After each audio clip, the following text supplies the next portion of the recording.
Gen Z bless the whole society with reforms in education system, reforms in politics and what not, reforms in society.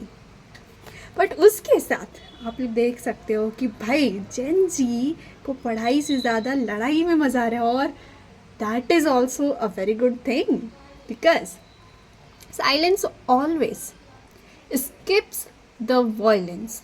But remember that not every silence skips violence.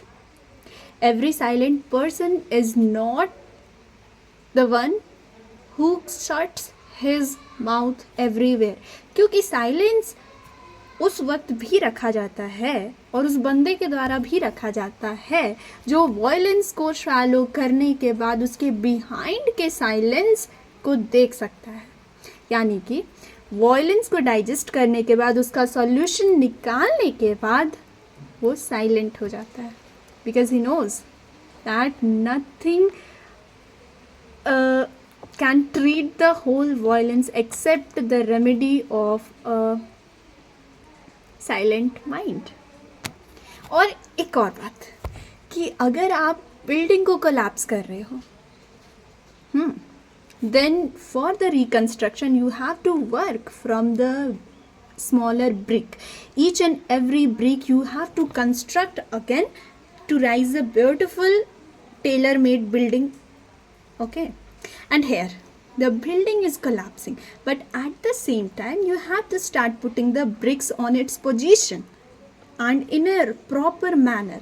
And to put the brick, let's talk about it. Okay, the corruption in education system will definitely vanish because you can see the protesters. And yes, supporting the protesters is not just the final solution, but you have to dig something little deeper. Protest में शोर करने के बावजूद protest ख़त्म होने के बाद अगर आप फिर से वापस आकर के चीटिंग कर रहे हो, फिर आपके वो एग्ज़ाम्स स्कूल के हो, कॉलेज के हो या फिर कहीं भी हो, भाई देखो कॉलेज में एंट्रेंस एग्ज़ाम में अगर चीटिंग हो रही है, पेपर लीक्स हो रहे हैं, तो उस पर अगर हम लोग काम कर रहे हैं, अगर उसके खिलाफ बोल रहे हैं, तो ऑफकोर्स कॉलेज के एंट्री होने के बाद कॉलेज के अंदर अगर चीटिंग हो रहे हैं, फिर वो टांगेबल वे में हो या फिर हिडन वे में, तो cheating is cheating. And there also I hope that the Gen Z will not remain silent and they will change that system. So college के अंदर be it minor subject, major subject या फिर ability enhancement course अगर classes नहीं हुए हैं, फिर चाहे स्टूडेंट्स एब्सेंट थे या फिर टीचर्स एब्सेंट थे या फिर क्लासरूम ही एब्सेंट था या फिर क्लासरूम में स्पेस नहीं था, then there should be no examination.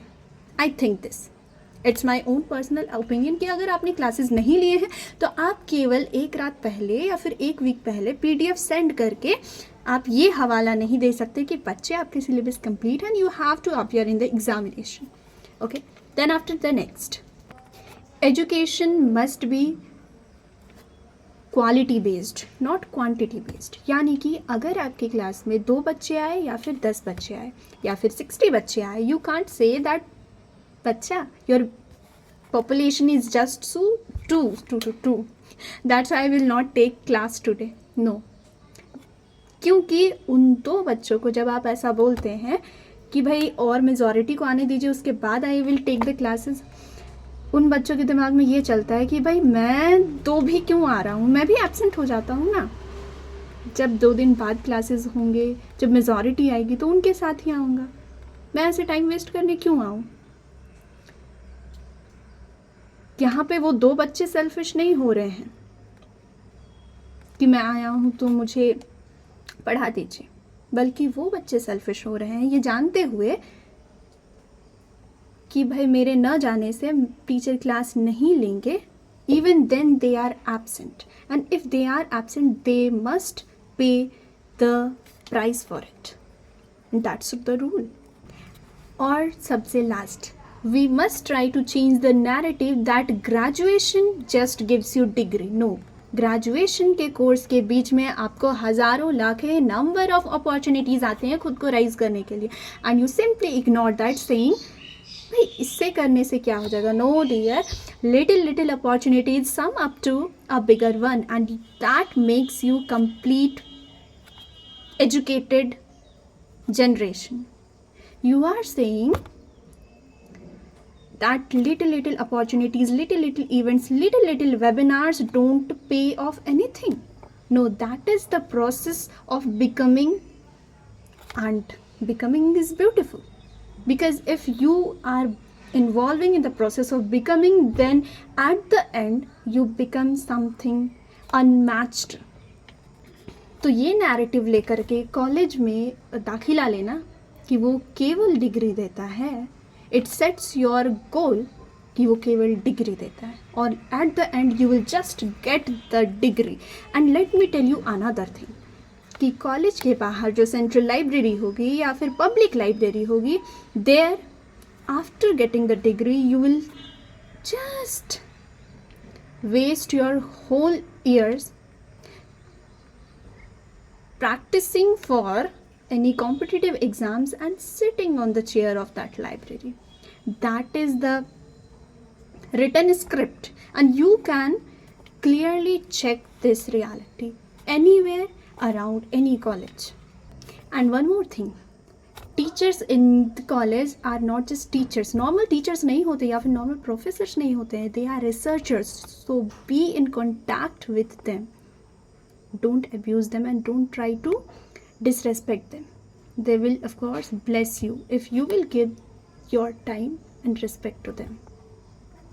I hope that Gen Z protest करने के साथ अपने लैंग्वेज और अपने बिहेवियर में थोड़ा सा कंट्रोल रखेगी और ये सोचेगी समझेगी कि हर जगह वॉयलेंस के साथ काम नहीं होता. There must be a beautiful and thought full silence behind it.